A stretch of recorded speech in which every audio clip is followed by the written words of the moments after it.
नमस्कार विद्यार्थी मित्रांनो, आज आपण व्हेरिएशन या प्रकरणातील इनडायरेक्ट व्हेरिएशन या कन्सेप्टचा अभ्यास करणार आहोत. तर पहा आता इथे व्हेरिएशन फंक्शन मध्ये दोन टाइप्स येतात. हे तुम्हाला मी मागच्या तासाला पण सांगितलं की डायरेक्ट व्हेरिएशन आणि इनडायरेक्ट व्हेरिएशन. यापैकी आपण डायरेक्ट व्हेरिएशनची माहिती मागील तासाला पाहिली की ज्यामध्ये के हा कॉन्स्टंट व्हॅल्यू असतो आणि y अपॉन x या पद्धतीने त्यांचं व्हेरिएशन तयार होतं. त्याच पद्धतीने आज आपण इनडायरेक्ट व्हेरिएशनची माहिती पाहणार आहोत, ज्यामध्ये डायरेक्ट व्हेरिएशन प्रमाणे के हाच कॉन्स्टंट व्हॅल्यू इथे घेतली जाते आणि त्याचं variation y is equal to k upon x किंवा k is equal to x y, म्हणजे y हे x ला मल्टिप्लाय होतील का, तर के ला इथे वरती पाहिलं तर के ला x हे डिवाइडेड, मग लेफ्ट साइडला जाऊन ते मल्टिप्लाय होतील, म्हणून k is equal to x y. म्हणजे इनडायरेक्ट व्हेरिएशन मध्ये ज्या काही दोन गोष्टी असतात त्या दोन गोष्टींचा गुणाकार होत असतो, तर इनडायरेक्ट व्हेरिएशन मध्ये ज्या काही दोन गोष्टी असतात त्यांची डिव्हिजन होत असते. म्हणजेच k is a constant of the variation. आता आपण एक्झाम्पल पाहूया. नंबर ऑफ बॉईज तुम्हाला इथे दिलेले आहेत आणि त्या बॉईजची नंबर ऑफ रॉज दिलेले आहे, म्हणजे रांगा किती होतात ते दिलेलं आहे आणि त्याचं खाली मल्टिप्लाय फॉर्म दिलेला आहे.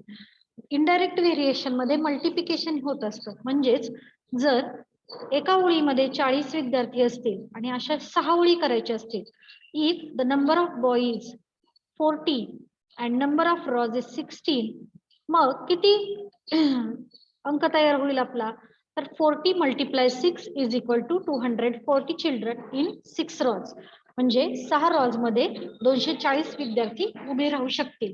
ही कॅपॅसिटी आपल्याला कळते. समजा if I take the 10 boys from one line, एका लाईन मध्ये मी 10 बॉईज घेतले, तर मला 240 विद्यार्थी बसवण्यासाठी किती रॉज करावे लागतील, ओळी किती करावे लागतील, तर 10 ने 240 ला डिवाइड केलं तर 24 रॉज आपल्या इथे तयार होतील. Same way number of boys 24 घेतले, तर इथे तुमची रॉजची संख्या किती तयार होईल, तर 10 तयार होईल. बरोबर, पहा कशी तयार होईल, तर या 24 ने या 240 ला डिवाइड केलं तर इथे आन्सर येणार आहे 10. म्हणजे 24 बॉईज हे एका लाईन मध्ये जर तुम्हाला उभे करायचे असतील तर 10 रॉज लागतील. नेक्स्ट वन, समजा मी बॉईजची संख्या ही 12 केली, तर त्यावेळेला रॉज नंबर ऑफ रॉज किती होणार आहेत तुमच्या, तर 20, म्हणजे 12 टू जार 24 आणि 0 शी 0 म्हणून 20. सेम वे समजा आता रॉजची संख्या इथे दिली आणि किती एका ओळीमध्ये बॉईज स्टँडिंग होऊ शकतात ही संख्या तुम्हाला काढायला लावली, तर या 30 मधला एक 0 या 24 ला कॅन्सल होईल. 3 1 जार 3 आणि 3 8 जार 24. ओके, म्हणजे 8 बॉईज एका लाईन मध्ये उभे राहतील. आता इथे तुम्हाला नंबर ऑफ बॉईज दिले, इथे मुलांची संख्या दिली आणि रॉजची संख्या विचारली, तर इथे किती येणार आहेत रॉज, तर 12 रॉज, म्हणजे एका लाईन मध्ये 20 स्टुडंट्स जर आपण स्टँड केले तर तुमच्या रॉज ऑफ नंबर 12 येणार आहेत. सेम वे समजा तुम्हाला नंबर ऑफ रॉज 10च करायचे आहेत, तर एका लाईन मधील विद्यार्थी संख्या काढताना तुम्हाला इथे आन्सर तुमचं किती येणार आहे, तर 24 येणार आहे. मग आता एवढी उदाहरणं सोडवल्यावर आपल्या काय लक्षात येतं की जर नंबर ऑफ बॉईज कमी जास्त झाले तर नंबर ऑफ रॉज पण काय होतात, कमी जास्त होत असतात, परंतु त्यांचं जे प्रमाण आहे ते इक्वल नाहीये, म्हणून याला काय म्हटलं जातं, डायरेक्ट व्हेरिएशन असं म्हटलं जातं. बरोबर, तर number of students of is equal to x multiply number of rows is equal to y, असे आपण इथे व्हॅल्यूज ज्या आहेत त्या एक्स आणि वाय या व्हेरिएबलने डिनोट केलेल्या आहेत. पाहता दिस प्रोडक्ट इज कॉन्स्टंट, म्हणजे आपण जो गुणाकार केला तो गुणाकार काय आहे रे, तर कॉन्स्टंट आहे. बरोबर, 240 हा आपला मल्टिप्लिकेशन फॉर्म जो आलेला आहे तो कॉन्स्टंट आहे, याच्यामध्ये कोणताही बदल झाला नाही. जरी आपण नंबर ऑफ बॉईज वाढवले तरी 240 मल्टिप्लिकेशन आलं किंवा नंबर ऑफ रॉज कमी जास्त झाले तरी तुमची जी कॉन्स्टंट व्हॅल्यू आलेली आहे 240 ही कायमच आलेली आहे. Therefore the product of student in a row and the number of rows are inverse or indirect proportion, म्हणजे कमी जास्त प्रमाणामध्ये बॉईज आणि रॉजची संख्या झालेली आहे, त्याला आपण इनडायरेक्ट व्हेरिएशन असं म्हणतो. मात्र त्यांची जी के ची कॉन्स्टंट व्हॅल्यू आहे ती 240 इक्वल राहिलेली आहे. नेक्स्ट वन बघा आता, what is the definition of inverse or indirect variation? आपण इनडायरेक्टलाच इनव्हर्स व्हेरिएशन म्हणजे व्यस्त चलन, मराठीमध्ये याला व्यस्त चलन असं म्हणतात, असंही म्हणू शकतो. So let us understand the definition of indirect or inverse variation. In the pair of number, if the increase in one number of causes decrease in the other number in same proportion, म्हणजे सारख्याच प्रमाणामध्ये एखादी गोष्ट वाढली तर त्याचं जे दुसरा भाग असतो किंवा अदर नंबर असतो तो त्या प्रमाणामध्ये कमी होतो, आणि जर दुसरी संख्या वाढली तर पहिली संख्या काय होते, कमी होते सेम प्रपोर्शन मध्ये. याला आपण इनडायरेक्ट किंवा इनव्हर्स व्हेरिएशन असं म्हणतो. The statement x is inversely proportional to y, या पद्धतीने आपण त्याचं रीडिंग करायचं असतं. Can also be express as there is a inverse variation in x and y. म्हणजे एखाद्या गोष्टीमध्ये इनव्हर्स व्हेरिएशन आहे हे आपण रीडिंग कसं करू शकतो? समजा एक्स आणि वाय यांच्यामध्ये तुम्हाला इनव्हर्स व्हेरिएशन आहे हे सांगायचं असेल तर ओरली आपण त्याला असं म्हणायचं असतं, there is a inverse variation in x and y, or second one method is x is inversely proportional to y. या दोन्ही पैकी एका मेथडने तुम्ही हे स्टेटमेंट रीड आउट करू शकता. So if x and y are inverse proportion, म्हणजे x आणि y हे जर इनव्हर्स प्रपोर्शन मध्ये म्हणजे व्यस्त चलनामध्ये असतील, so x multiply y is a constant. बरोबर. मग x इनडायरेक्ट व्हेरिएशन म्हणजे आता इथे आपण मागच्या तासाला पाहिलं की डायरेक्ट व्हेरिएशनला सुद्धा हा सिम्बॉल होता, परंतु आपण वाचताना इथे वाचत होतो की x व्हेरिएशन टू y किंवा x direct variation to y. परंतु इथे मात्र हे इनडायरेक्टचं जर एक्झाम्पल असेल तर वाचताना तुम्ही x इनडायरेक्ट व्हेरिएशन किंवा इनव्हर्स व्हेरिएशन टू 1/y म्हणजेच x multiply y is equal to k या पद्धतीने वाचू शकता. इथे बघा आपण 1 ऐवजी k ही कॉन्स्टंट व्हॅल्यू घेतली, म्हणजे x इनव्हर्स व्हेरिएशन k/y म्हणजेच x multiply y is equal to k and k is a constant value. This is equation of inverse variation. हे जे x multiply y is equal to k हे जे तुमचं तयार झालेलं आहे हे व्हेरिएशन आहे, आणि याच व्हेरिएशन वरून आपण एक्झाम्पल सॉल्व्ह करणार आहोत. डायरेक्ट व्हेरिएशन मध्ये जे k ची कॉन्स्टंट व्हॅल्यू घेऊन जे व्हेरिएशन तयार झालेलं होतं ते होतं x/y is equal to k, आणि इथे इनव्हर्स व्हेरिएशन मध्ये जे तुमचं व्हेरिएशन तयार झालेलं आहे ते आहे x multiply y is equal to k. So let us understand the example. यामध्ये सुद्धा तुम्हाला 2 टाइप्सचे प्रश्न असतात. त्यामध्ये पहिला प्रश्न आता आपण इंट्रोडक्शन करून घेत आहोत की ज्यामध्ये तुम्हाला प्रश्न 1 मार्काला विचारला जातो. Write the following statement using symbol of variation. सत्र परीक्षेमध्ये तुम्हाला 1 किंवा 2 मार्काला या पद्धतीचे प्रश्न विचारले जातात, ज्यामध्ये तुम्हाला डायरेक्ट किंवा इनडायरेक्ट व्हेरिएशनचं सेंटेन्स दिलं जातं आणि तुम्हाला सिम्बॉलचा यूज करायला लावला जातो, किंवा तुम्हाला सिम्बॉल दिला जातो आणि त्याचं सेंटेन्स मध्ये तुम्हाला रूपांतर करायला लावलं जातं. तर पहा इथे तुम्हाला मी सेंटेन्स दिलेला आहे. Example number 1, the number of worker, आणि यासाठी तुम्हाला व्हेरिएबल इथं दिलेला आहे x, and number of days याला व्हेरिएबल दिलेला आहे y. To complete work are inverse variation, म्हणजे तुम्हाला इथे इनव्हर्स व्हेरिएशन या दोघांमध्ये दाखवायचंय. नंबर ऑफ वर्कर म्हणजे कामगारांची संख्या, आणि ती x ने दाखवायची आहे, आणि नंबर ऑफ डेज हे y ने तुम्हाला दाखवायचे आहेत म्हणजे कामाचे दिवस. सो पहिली पायरी काय आहे इथे? First stage is write the variable. Variable लिहून काढायचे. दिले नसतील तर आपण मनानं कोणतंही लेटर यूज करायचं, आणि दिले असतील तर तेच लेटर तुम्ही यूज करू शकता. ओके. तर पहा इथे the number of worker is equal to x, ही पहिली ओळ तुम्ही लिहायची आहे. लिहिण्याची सुद्धा पद्धत असते. Then next one, the number of days is equal to y, y या व्हेरिएबलने दाखवलेलं आहे. So x indirect variation to 1/y, किंवा तुम्ही या पद्धतीने सुद्धा लिहू शकता x इनडायरेक्ट किंवा inverse variation k/y is equal x multiply y is equal to k. या पद्धतीने तुम्ही व्हेरिएशन मांडू शकता. तर हे 2 मार्काला तुम्हाला विचारलं जातं. नेक्स्ट वन, अजून एक उदाहरण आता आपण पाहणार आहोत की ज्यामध्ये तुम्हाला एक्झाम्पल सॉल्व्ह करण्यासाठी येतात. तर इथे मी तुम्हाला चार्ट दिलेला आहे. ज्या चार्ट मध्ये तुम्हाला if a varies inversely to b, म्हणजे ए हा बी शी इनव्हर्स आहे, so complete the following table. आता टेबल कम्प्लीट करायचा असेल तर तो ओरली नाही करायचा, तर तो सॉल्व्ह करून मग तुम्हाला तो टेबल कम्प्लीट करायचा असतो. सो फर्स्ट आहे ए व्हेरिएशन आणि दुसरा आहे बी व्हेरिएशन. ए मल्टिप्लाय बी केल्यानंतर त्याची जी कॉन्स्टंट व्हॅल्यू येते ती 120 येते, हे लक्षात घ्या. तर आपल्याला प्रत्येकाची इथे व्हॅल्यू 120 काढायची आहे. मग त्यासाठी तुम्हाला कधी ए ची व्हॅल्यू दिली जाईल तर कधी बी ची व्हॅल्यू दिली जाईल. एकाची कोणाची तरी व्हॅल्यू काढायला लावली जाईल किंवा त्यांचं के ची कॉन्स्टंट व्हॅल्यू काढायला लावली जाईल. मग कसं सोडवायचं, तर मी जसं तुम्हाला डायरेक्ट व्हेरिएशन मध्ये वहीचे 2 पार्ट करायचे सांगितलेलं होतं की व्हेरिएशन आणि इक्वेशन, त्याच पद्धतीने इथे तुम्ही 2 भाग करायचे, व्हेरिएशन आणि इक्वेशन. मग आता व्हेरिएशन मध्ये आपल्याला पहिल्यांदा ए ची जी व्हॅल्यू दिलेली आहे ती 6 आहे, so a is equal to 6, आणि बी ची जी व्हॅल्यू दिलेली आहे बी इज इक्वल टू 20, ही टेबल मध्ये दिलेली आहे. सो लेटस आपल्याला इथे व्हेरिएशन मांडून घ्यायचं. ए इथे मल्टिप्लायच्या साइन ऐवजी तुम्ही व्हेरिएशनचं साइन वापरा. ए व्हेरिएशन टू 1 अपॉन बी, आणि मग खाली म्हणायचं तुम्ही ए इनव्हर्स व्हेरिएशन के अपॉन बी, आणि मग तुम्ही ए मल्टिप्लाय बी, इथे तुम्ही मल्टिप्लायचं साइन करा, a multiply b to k. Okay, मग ए ची व्हॅल्यू आली इथे 6 आणि बी ची व्हॅल्यू आली 20.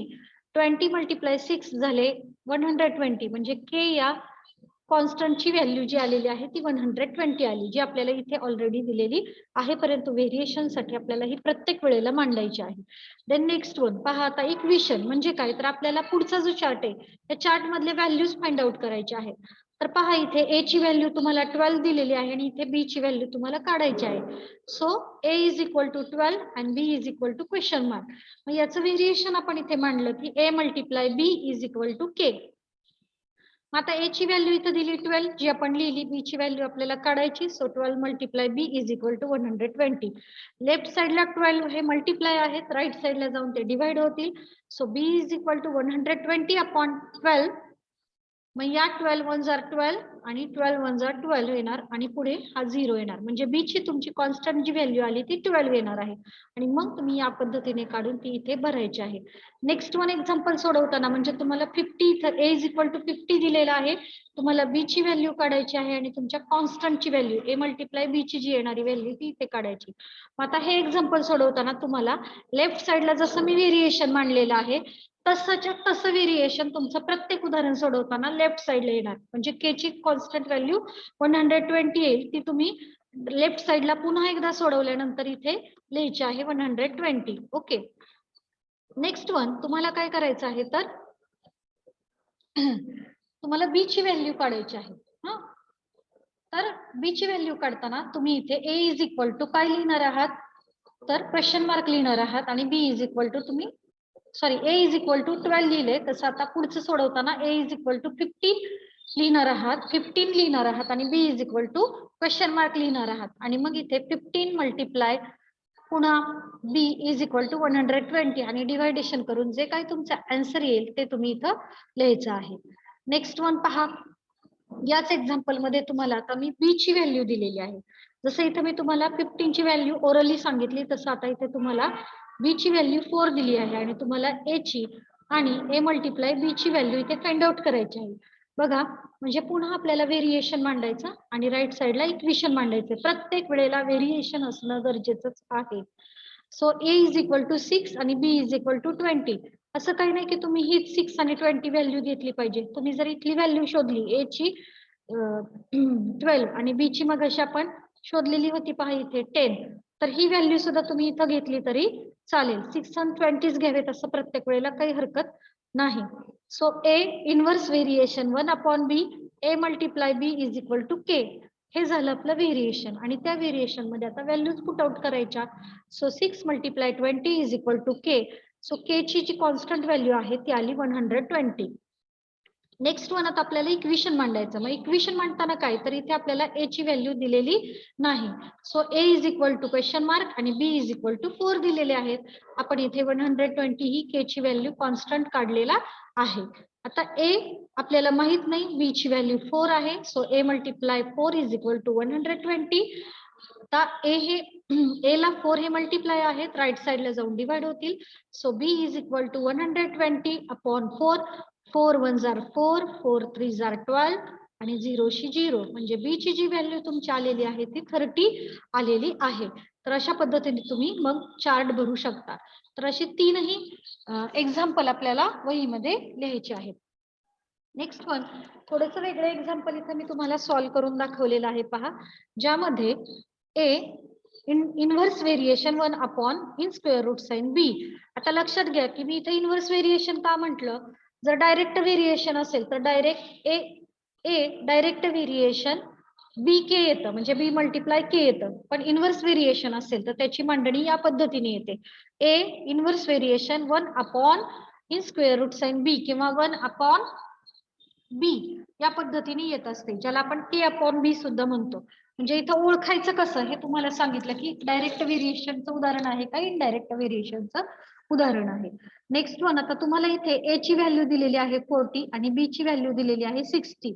Okay, then if a is equal to 10 and b is equal to question mark. आता मगाशी तुम्हाला मी चार्ट मध्ये शिकवलं, आता तुम्हाला वर्ड प्रॉब्लेम दिला तर तो कशा पद्धतीने सोडवायचा, तर मेथड तीच सगळी मुलांना, की ज्यामध्ये तुम्ही राईट साइडला व्हेरिएशन करणार आहात आणि लेफ्ट साइडला व्हेरिएशन आणि राईट साइडला इक्वेशन करणार आहात. वहीचे 2 पार्ट करायचे. यामध्ये आता पहिल्यांदा आपल्याला जी व्हॅल्यू दिलेली आहे ती लिहायची, कारण आपल्याला पहिल्यांदा व्हेरिएशन राईट डाऊन करायचं आहे. So a is equal to 40 आणि बी इज इक्वल टू 60 असं येणार आहे. मग आता व्हेरिएशन मांडा, a inverse variation 1 upon in square root sign b, कारण इथे तुम्हाला जे व्हेरिएशन इनव्हर्स दिलेलं आहे ते स्क्वेअर रूट साइन मध्येच दिलेलं आहे. सो ए मल्टिप्लाय, इथे डिवाइड आहेत म्हणून इकडे येऊन ते मल्टिप्लाय होतील. A multiply in square root sign b is equal to k. A ची व्हॅल्यू लिहिली 40, बी ची value in square root sign 60 is equal to k. या पद्धतीने तुमची मांडणी येईल. तर आता पहा इथे की आपल्याला स्क्वेअर रूट काढायचंय 16चं, तर 16 हा कोणाचा स्क्वेअर रूट किंवा स्क्वेअर आहे तर 4चा आहे, म्हणून 40 मल्टिप्लाय 4 इज इक्वल टू के आणि के ची कॉन्स्टंट व्हॅल्यू आली 160 इज इक्वल टू के. या पद्धतीने आता आपल्याला इक्वेशन मांडायचे, कारण ए ची व्हॅल्यू दिली आणि बी ची फाइंड आउट करायला लावली. So a is equal to 10, ज्या व्हॅल्यू दिल्या त्या इथे लिहून घ्यायच्या आणि b is equal to question mark. So a multiply b, आता इथे तुम्ही स्क्वेअर रूटचं साइन द्यायचं आहे. A multiply in square root b is equal to k. या पद्धतीने इथलं आपलं व्हेरिएशन आहे हे लक्षात ठेवा, म्हणून 10 in bracket in square root sign b is equal to 160 आलं. आता पुढे पहा, 10 मल्टिप्लाय तिकडे जाऊन डिवाइड झाले, 0 ला 0 कॅन्सल झाले तर आले 16. आता हे स्क्वेअर रूट साइन बी आहे आणि इथे 16 आहे, तर आपल्याला 16चं स्क्वेअर रूट काढायचं, तेव्हा बी ची व्हॅल्यू तुमची किती आली 4 आलेली आहे. तर अशा पद्धतीने वर्ड प्रॉब्लेम आले तरी आपण उदाहरण सोडवू शकतो. नेक्स्ट वन, अजून एक उदाहरण पाहूया. यामध्ये तुम्हाला f inverse variation 1 upon d square दिलेला आहे. Okay, when d is equal to 5 and f is equal to 18, hence find out d is equal to 10, find f, and when f is equal to 15, find d. तर इथे 2 वेगवेगळी example तुम्हाला दिलेली आहेत. Okay, तर मी 2 वेगवेगळी दिल्यामुळे एकाच वेळेला व्हेरिएशन काढले, तुम्ही 2 वेळेला व्हेरिएशन लिहू शकता. तर व्हेरिएशन मध्ये पहिल्यांदा व्हेरिएशन लिहून घ्यायचं, f inverse variation 1 upon d square, therefore f multiply d square is equal to k. पहिली जी व्हॅल्यू दिली तुम्हाला when d is equal to 5 and f is equal to 80, हे तुम्हाला मी आडव्या मेथडने इथे सांगितलं. तुम्ही लेफ्ट साइडला लिहू शकता व्हेरिएशन आणि राईट साइडला इक्वेशन. म्हणजे इथे जी मी तुम्हाला समजून सांगते ते तुमचं काय आहे तर लेफ्ट साइडचं व्हेरिएशन आहे, जे तुम्ही वहीत एकाखाली एक लिहू शकता. ओके, हे झालं व्हेरिएशन. ओके, आता आपण त्याच्या व्हॅल्यूज पुट आउट केल्या. यामध्ये ए इज इक्वल टू 18 आहे, multiply 5 square is equal to k. मग 18 मल्टिप्लाय 5 चा स्क्वेअर याला 25 आणि त्यांची मल्टिप्लिकेशन आलं 450. ही झाली के ची कॉन्स्टंट व्हॅल्यू. ओके, आता पुढे इक्वेशन. तर आता तुम्हाला पहिलं उदाहरण दिलं होतं इथं की if d is equal to 10 then find f. तर पहा आता इथे डी ची व्हॅल्यू 10 दिली तर एफ ची व्हॅल्यू आपल्याला काढायची आहे. So f multiply d square is equal to 450. हे आपलं व्हेरिएशन इथे मांडलं. त्यानंतर त्याच्या व्हॅल्यूज पुट आउट करायच्या. F multiply 10 square is equal to 450. F multiply 10 चा स्क्वेअर 100 आला इज इक्वल टू 450.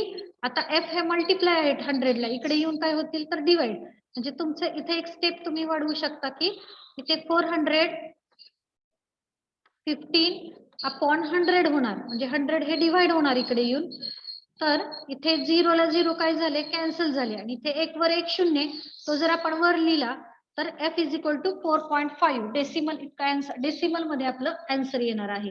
आता नेक्स्ट वन तुम्हाला दुसरं एक्झाम्पल इथं दिलं की when d is equal to 5 then find f is equal to,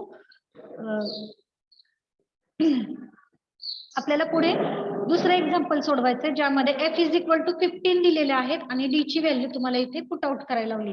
तर लिहिताना वहीमध्ये तुम्हाला लेफ्ट साइडचं व्हेरिएशन पुन्हा एकदा लिहायचं आहे, जे मी इथं तुम्हाला करून दाखवले. k ची कॉन्स्टंट व्हॅल्यू 450 काढून दाखवली.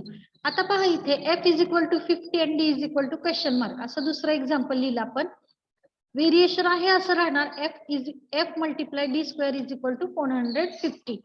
ओके, आता f ची व्हॅल्यू तुम्हाला 50 दिली, multiply d square is equal to 450.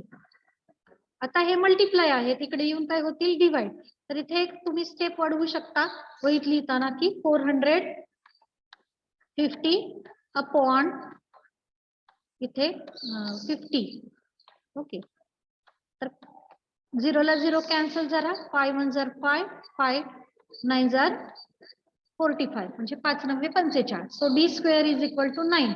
आता अशी संख्या कोणती की ज्याचा स्क्वेअर 9 आहे, तर 3 किंवा 3. So d is equal to 3 और d इज इक्वल टू -3, म्हणजे याची व्हॅल्यू कदाचित +3 किंवा -3 असू शकते. दोन्ही व्हॅल्यू तुम्हाला इथे लिहायच्या आहेत. तर अशा पद्धतीने विद्यार्थी मित्रांनो तुम्हाला प्रत्येक एक्झाम्पलवर आधारित इथे 7.2 एक्झरसाइज सॉल्व्ह करण्यासाठी दिलेला आहे. तर हे सर्व प्रश्न तुम्हाला वहीमध्ये सॉल्व्ह करायचे आहेत. थँक्यू.